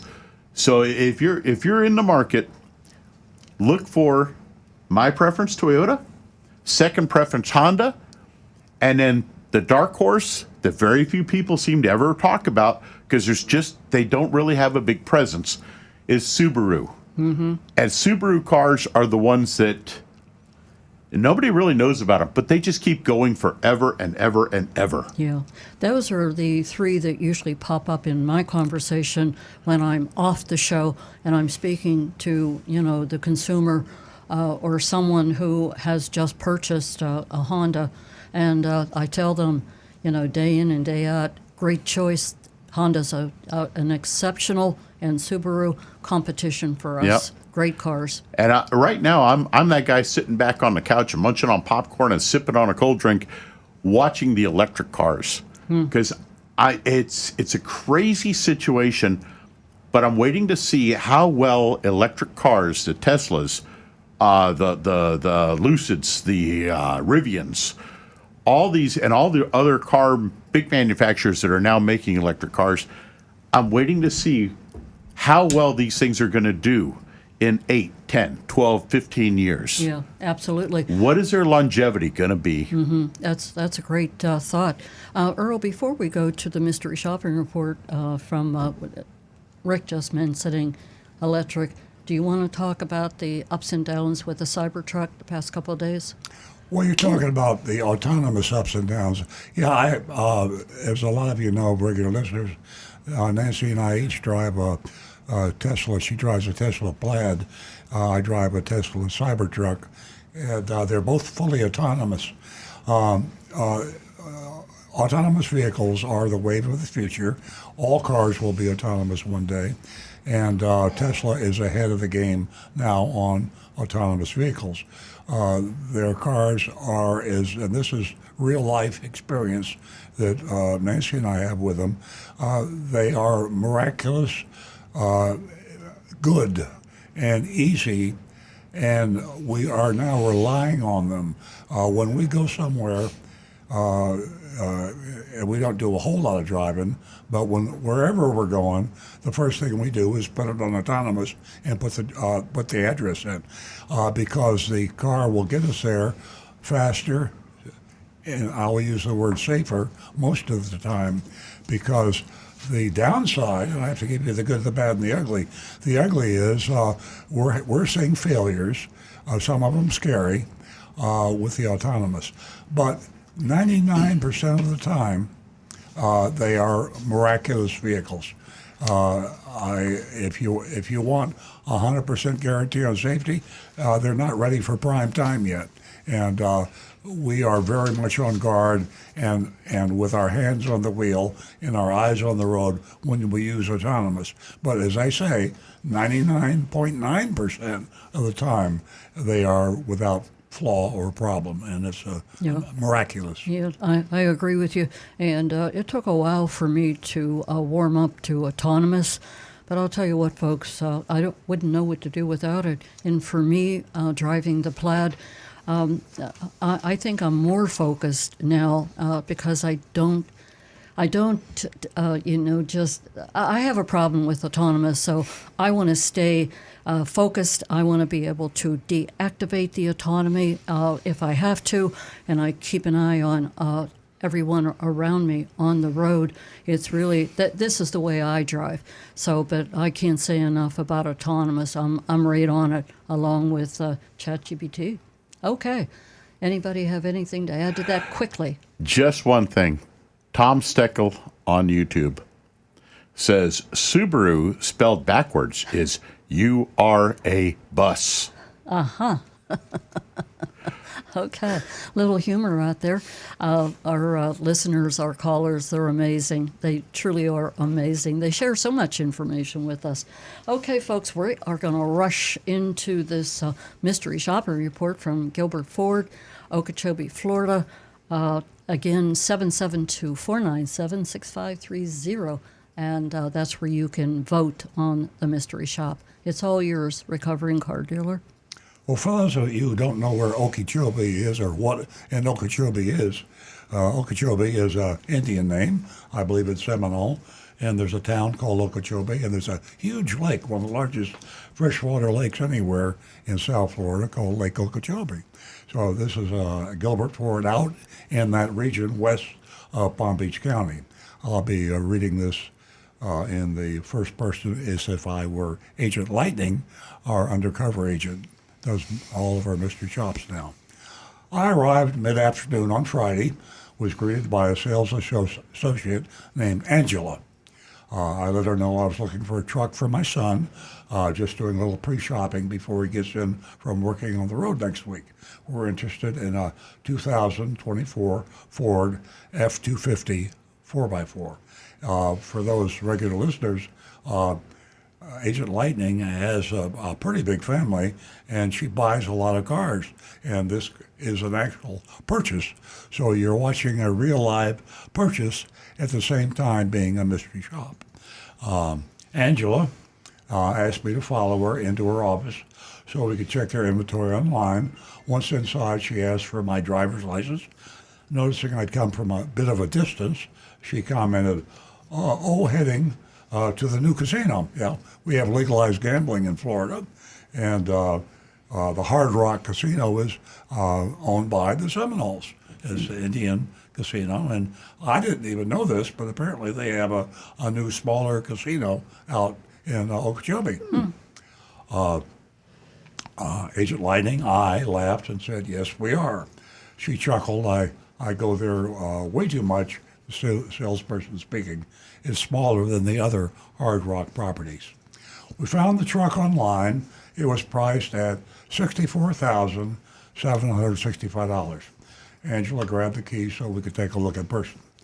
She mentioned that the window sticker might not reflect the online pricing, but assured me that she'd help get the best price available. And of course, apparently the MSRP Monroney label was affixed to the car, which in Florida is a rarity. So we got to give Gilbert Ford some points for having the Monroney label actually where it's supposed to be. We started the truck. The salesman and Angela went over all of its features. She encouraged me to test drive it. We just drove it around the parking lot, and I let her know we'd be back once my son returned. Back at her desk, she asked, would you like me to point out the pricing breakdown so you can share it with your son? That'll be perfect, I replied. Angela was very friendly, said she'd have it ready in just a few minutes. I waited at her desk while she went to speak with one of her managers. As promised, she returned shortly with the paperwork, and as you all know, probably, this is the way cars are sold. It's almost like a game. The salesperson pretends to be on your side, and the sales manager is the enemy, and you and the salesperson gang up against the salesperson to drive the price down, which is almost comical if it weren't true, and that's the way cars are being sold. And as I say, as promised, she returned shortly with the paperwork. They took $6,000 off the MSRP, which was $70,765. Then they added $799 for Line-X, which is a junk fee. Actually, it's a dealer-installed accessory. And I didn't ask about it. I checked on that. I think it's a Line-X. I Googled it and I forgot what it said. It's a bed liner, a spray-in bed liner. Bed liner, yeah. So it's a dealer-installed accessory. So they bought the bed liner and they installed it for far less than the $799 they want to charge for that. And then they added a pure junk fee, $899, and they call theirs a dock fee. and it's a junk fee. So we have a dealer-installed accessory in the bed liner for $7.99, and then we have the dealer fee, dock fee, junk fee. The selling price was, with everything, was $66,653, and the price was $1,888 more than the advertised figure once taxes and fees were included. And by the way, that's illegal because the law is that the advertised price, this is Florida law, the advertised price must be the price that you can buy the vehicle for and drive it home, adding only government fees, which are sales tax and license plate.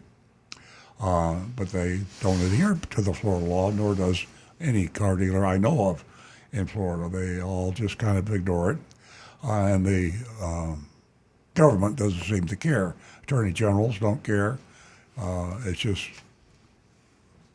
let the dealers do what they want. She let me know, and this is back to Angela, the salesperson, she let me know they might even be able to do better once my son is here and ready to buy. I thanked her for her time, as if that bit of dangled bait was just fine, and she wished me good luck at the casino that evening. As I was walking out, a Jeep Wrangler sitting on the lot caught my eye. The window sticker had a QR code, so I scanned it and saw it was a 2015 model with only 63,000 miles, very low mileage for a 15 model, 2015. 10-year-old car, yeah. Yeah. They were asking $19,489 on the sticker, but only $18,489 online. I walked back inside and asked Angela, would you mind grabbing the keys for that Jeep? Of course not, she said, returning a few minutes later with the keys. She told me that just been brought out to the lot that morning. The Carfax report showed it was a one-owner vehicle with no reported accidents. My husband was waiting in the car for me, so I made him come test drive it with me. We were both impressed with the interior. It had an upgraded Alpine stereo system with a subwoofer in the truck floor and a backup camera installed. I'm pretty sure new carpeting had been installed. It was spotless and came with a brand new all-weather mats. We returned and told Angela, I want it. And remember, she's really buying the car for her daughter, or for her son, I mean. She excused herself to speak with her sales manager, came back with a pricing sheet. The top line was $22,267, about $4,000 over the price listed online. And once again, law violation. Advertised price has to be the price you pay, plus government fees only. They did not do that. But then they showed a $2,778 discount and then added an $899 dock fee, close to $200 in junk fees, snuck into the non-tax fees line, and there was no bed liner, no Linex. With the fee and the monkeying around with the selling price, my actual selling price before sales tax and tag fee was $20,576. I said, sign me up. Agent Lightning bought the car. The process moved quickly. She took my license, introduced me to her manager so I could provide my credit information.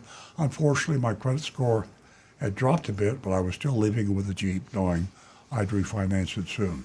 While we waited for the finance department, Angela took the Jeep to fill it with gas, asked the service department to look into the light system. When she returned, she explained the mechanic checked it out. Looks like the wires were cut. Should be an easy fix if you know someone good with wiring. I asked, would they consider taking anything off the price for that? Angela said it doesn't hurt to ask. She left and came back a few minutes later. Unfortunately, they're not willing to go any lower since it was just parked out front today. I shrugged. We waited a little bit longer, and then John from finance called me into his office. Do you want to add anything on, he asked. Just gap insurance, I said. And he said, perfect. He printed the contracts, buyer's order, and all the other DMV stuff. Then he had me sign the paperwork. So she signed.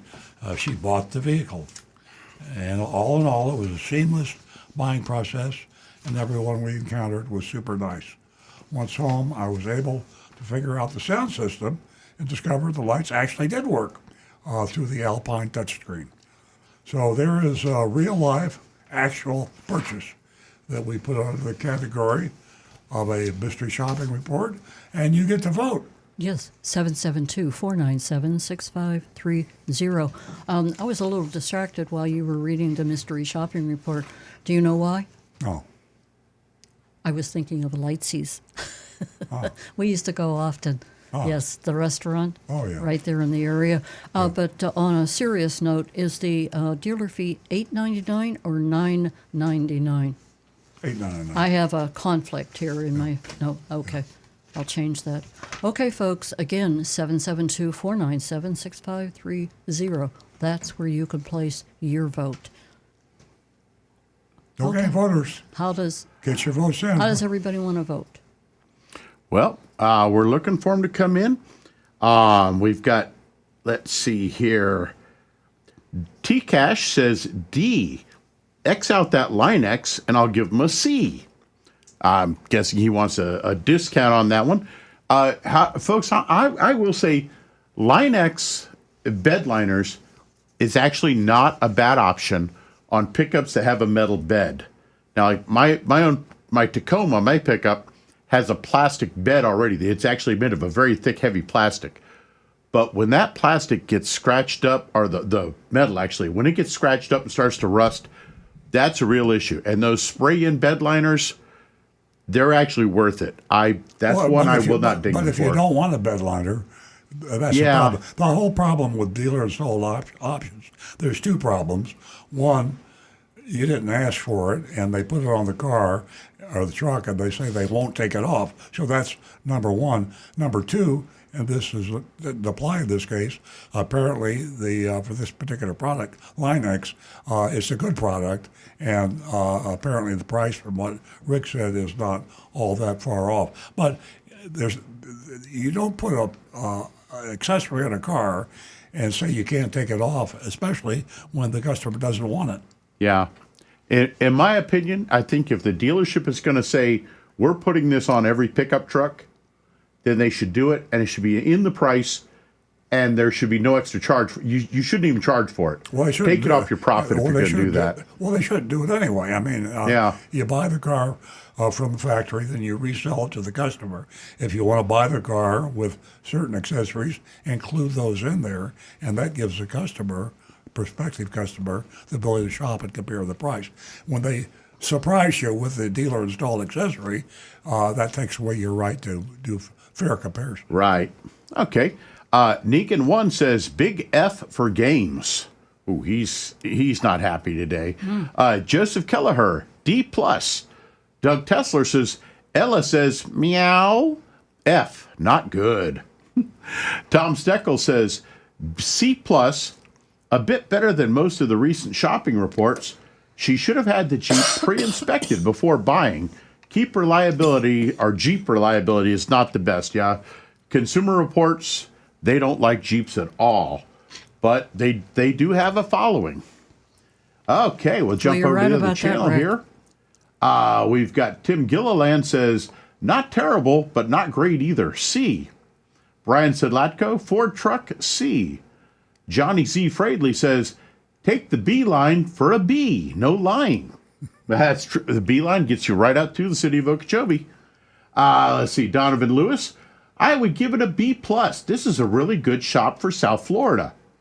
One minor correction, Donovan.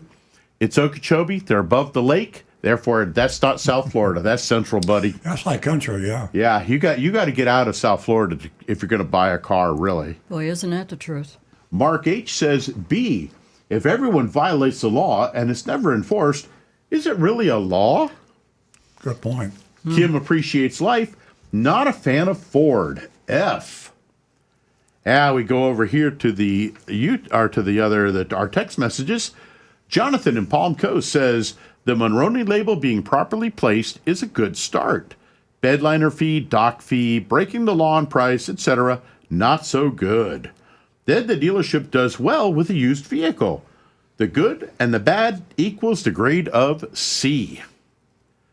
And that's, okay, we got one other here. Paul says, I saw one story where a dealership is adding the tariff to new cars already in stock. A new addendum sticker, nothing more. That's terrible. That is terrible. Absolutely. I'm going to give them a C plus, and it's not a South Florida store, but I hate to give them a D. Or a C. I'm going to give them a C plus. Okay. Again, I repeat, knowledge is power. And, it's a pretty personal decision that you would make whether you use a plastic drop-in bed liner, a spray-in bed liner. But there's ways of getting around all of these fees that are on this mystery shopping report, and doing your homework before you, and it's at your fingertips. You can go right to the internet. You can go to ChatGPT. You can go to Google. My grade for Gilbert Ford, D minus. Okay, we have, by the clock, we have time for Rick to vote. Also, Mark Smith says a C. For me, I don't know.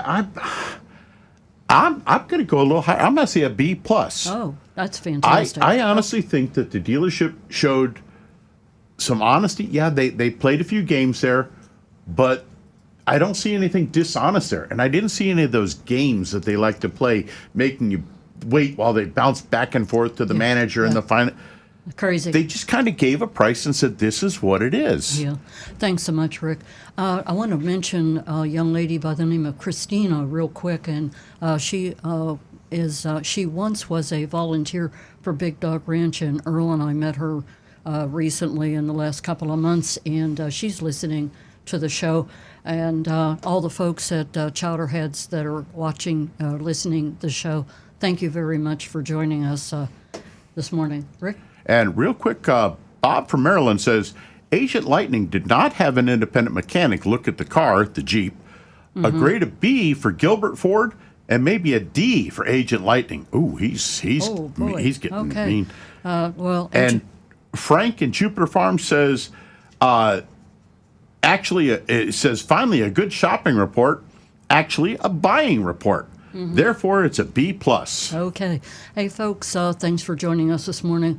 We definitely enjoy your company. You make the show. Stay tuned right here next week on the Oldies Channel. We'll be right here at 8 a.m. Have a blessed weekend.